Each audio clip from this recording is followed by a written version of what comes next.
Hello everybody, I'm trying to help a friend here who I would actually say is a pest. He's laughing.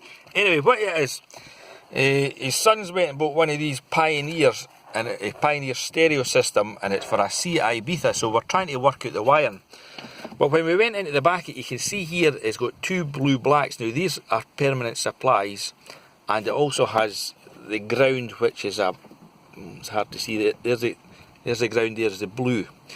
But what this stereo unit requires, it needs a permanent supply and a switch supply, and we're obviously not getting that from the back of this connector.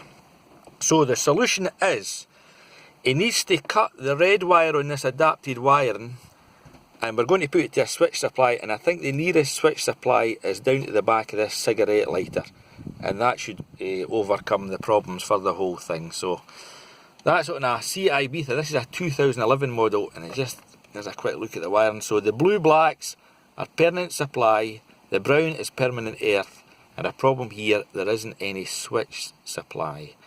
And I think I know why that is, because he's got the old stereo there. Wait, I'll just get it for you.